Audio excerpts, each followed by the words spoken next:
Hey guys, Lead Farmer 73 here. Remember when I was just telling you guys about making the video and waiting for the video? I was talking about true gardening, and I was saying a lot of us have got caught up in YouTube world where we save all of the best things that we have to offer and show everybody because we're waiting to make that great video, right? And sometimes when you wait to make that great YouTube video, you're waiting for your fruit to ripen and to be the most brilliant, vibrant, beautiful colors, because that makes a good YouTube video. What ends up happening is the animals also see those bright, beautiful, vibrant colors, and that lets them know that this fruit is ready for the eating. And by the time you make your video, you will pretty much look like this. Nothing is there. This is my chocolate persimmon tree, and this tree was fully loaded with fruit yesterday. I just got back into town and I looked out my window. Tree was literally loaded with fruit. But last night, this is what I saw.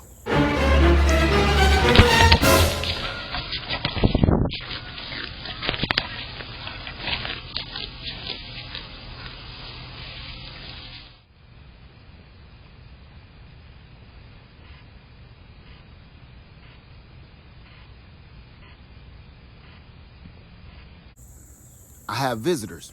Now I'm in the process of moving, so my problem is I haven't been diligent on keeping the deer away from my land. So with me moving and everything, I just don't have the time. So as you see, for years, everybody been saying, Lead Farmer, what do you do about your deer? And I say, hey, urine and all the other methods that I use, and I never, ever had a problem with deer. Since I've been in the process of moving from Easley Island to Freedom Acres, you guys, deer are everywhere. If you don't believe me, just look.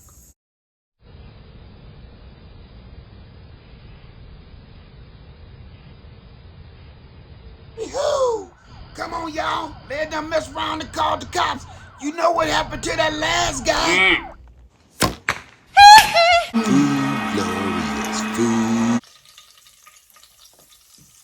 Wonderful food, glorious food. Okay, with that being said, this is my chocolate persimmon tree. This is the only fruit that I have left. And it was at the very, very top, way up here. This is it. So what I'm gonna be doing is, before they get these brilliant, vibrant coffee cake persimmon, yeah, that's coffee cake persimmon, we're gonna just go ahead and just start removing those off the tree. They are ripe. I was waiting for that first sweet, cool weather kiss. This helps sweeten them up, make them taste like candy, but it looks like so are the deer. So let's go ahead and start removing these off the tree. I have this one, and I also have another one right over here. We're gonna take that fruit right off of there and hope for the best. So this is our chocolate persimmon tree. And I've been trying to grow this for years now, and they finally start coming into fruiting. So it's still a small tree, and this is one tree that I don't pull the fruit off of. I just let them grow naturally. But we're just gonna go ahead and get that off of there so I can give you guys a look at this. Now, this is another thing I'm gonna do. Once I'm done pulling the fruit, I'm gonna open one up and taste it so you guys can see what the inside of a coffee cake persimmon looks like. It's beautiful. It's one of the most beautiful persimmons that you can actually make.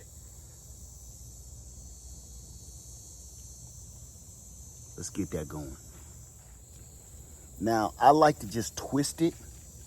The fruit comes right off when you just twist it. Now, if you have a huge tree like this one, loaded down with fruit like this,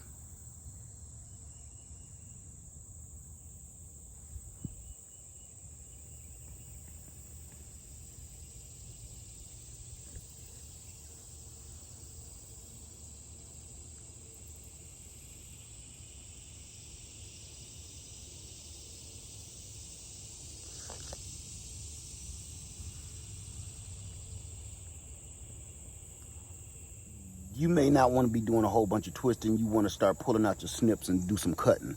But we don't have very much to pull off here. So this is the best way for me to twist it without damaging the tree.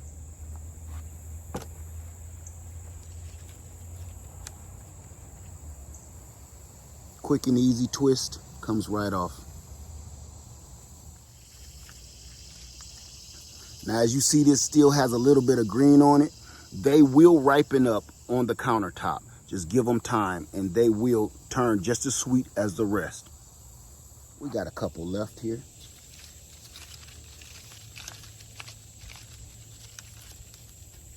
I'm trying not to damage the tree because it's so small.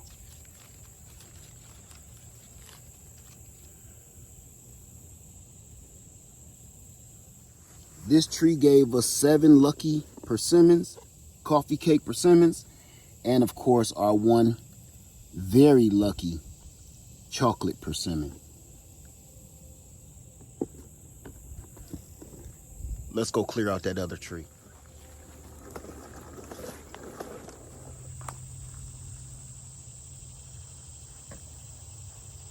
All right, this tree has a little more on it, and as you can see, they've already started coming to hunt this one down. They found one, starting in at it. There's the bite marks there. That is a deer bite. All right, let's get them off of there.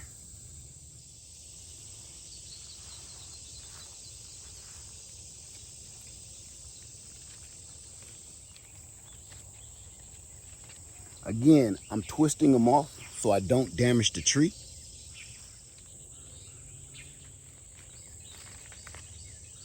Look at that, that's beautiful. So here you can see 2, 4, 6, 8, 10, plus the 2 that the deer ate that's still on the ground. We didn't do too bad for such a small tree.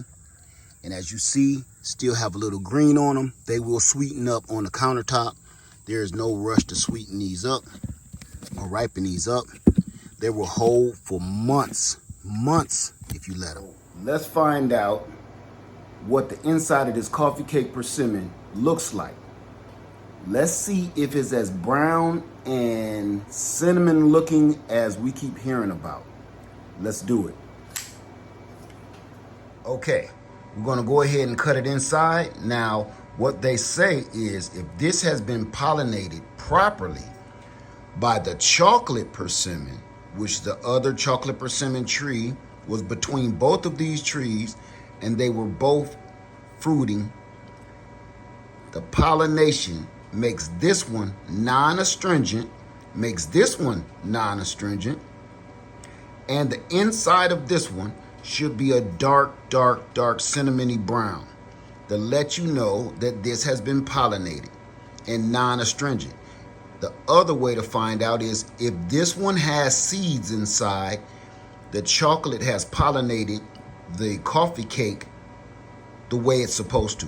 So we're going to check that out. Now, I'm not going to cut it sideways because if there are seeds in here, I don't want to damage the seeds because that's something I can offer to you. So I'm going to cut it the long way just to try to watch out for the seeds. So let's get to it. Usually there are grooves that you can kind of follow, like this one here. That's where I'm going to start my cut.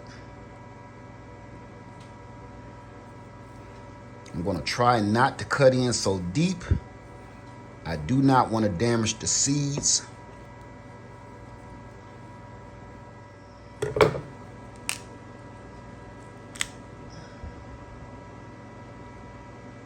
Dark cinnamon color. Look at that.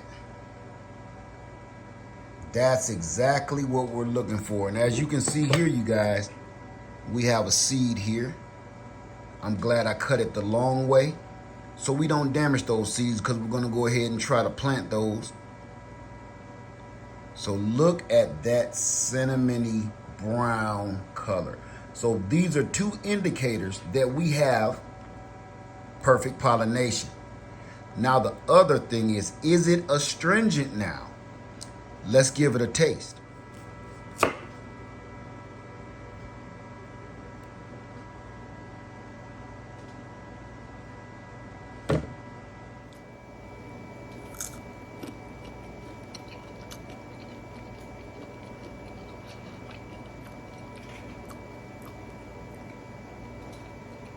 A lot sweeter than the one we tasted about a month or so ago.